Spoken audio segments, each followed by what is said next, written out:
We're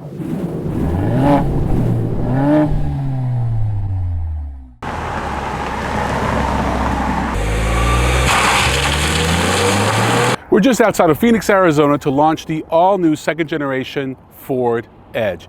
Now, when this vehicle made it onto the market in 2007, it set records, and honestly, it's never let that go. It's been the segment leader since then, and even in its last year, being an old vehicle in the segment, which includes vehicles like the Sorento and Hyundai Santa Fe Sport, it still led the segment. So, a lot was riding on this, and they really delivered. But where they really came through is what's under the hood. A lot of power, so much power, it can get to 60 miles an hour faster than a BMW X5 for a lot less money. If you don't know that Ford is the EcoBoost company by now, then you've been living under a rock. And with the all-new Edge, you have two new EcoBoost powertrains. Most Edges will receive a 2-liter twin-turbo direct-injected EcoBoost producing 245 horsepower. That's plenty for most. Some people are going to opt for the V6 non-EcoBoost version, about 280 horsepower. But this is the unique powertrain for the Edge Sport. 315 horsepower and 350 pound-feet of torque from a 2.7-liter EcoBoost. It's the same variation of the 2.7 EcoBoost that's in the F-150. So imagine something that could propel a full-size pickup truck in something much smaller like the Edge. Ford put a lot of emphasis on upgrading the interior of the new Edge, where you saw these shiny, cheap plastic pieces in the outgoing model. You see these much more elegant plated pieces. Ford describes the Edge as more of an emotional purchase because most families shopping for crossovers in a Ford dealership will either opt for the Explorer, which will seat 7 people, or the Escape. So this kind of sits nicely in between, but it only seats 5 people. So it really is not so much designed for families, but families could certainly use it. The Edge is bigger than you think. When you get inside, you notice just how roomy it is. It's about 4 inches longer than the outgoing model, an inch wider and an inch taller. Ford is clearly ahead of the game, especially with the domestics when it comes to engine technology. Where they have fallen behind a little bit is with their transmissions. That's another thing we talk about EcoBoost. They're fun to drive, they make a lot of sense, they're lighter, they're more compact, but when you really get on them,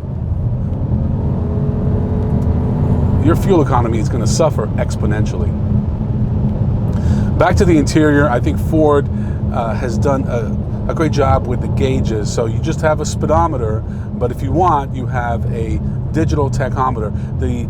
Both sides of the instrument cluster are customizable depending on what information you want, whether it's a radio station, directions, etc. The center stack is also very well done.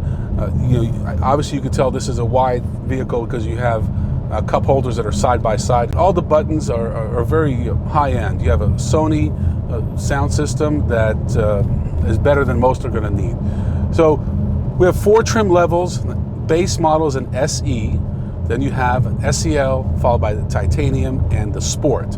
So the bottom 3 levels are available in front or all-wheel drive, whereas the Sport is only available in all-wheel drive. All-wheel drive adds about $2,000 to the price of the vehicle. Starting price on a base SE is $29,000, which is right in line with competitors such as the Murano and the Santa Fe Sport.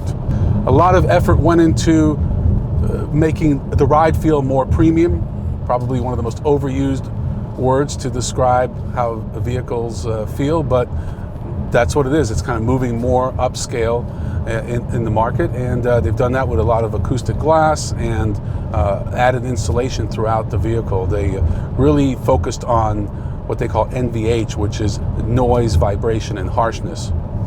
There's some new parking technology that is really cool. We've seen parallel parking technology, but now they have perpendicular parking technology. So the way it works is you're in a parking lot, you see a space, you pull ahead, activate it, and it'll back the Edge in, positioning it between the 2 vehicles.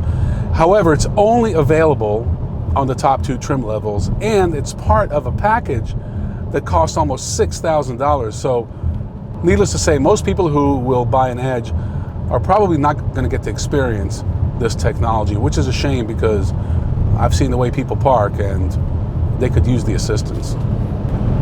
The Edge has a lot of technology in it, including new cameras in the front and rear, which have a 180-degree angle, so you really get a complete view of what's going on.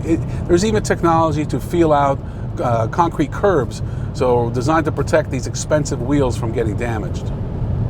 So there you have it. The Ford Edge Sport is a true competitor to the X5 from a performance standpoint, and you can keep about $15,000 to $20,000 in your pocket. But overall, looking at the mainstream Edge, I think it's going to continue to do very well for Ford. So if you're looking for a 5-passenger crossover, this is probably already on your shopping list, but the new model probably just moved up to the top.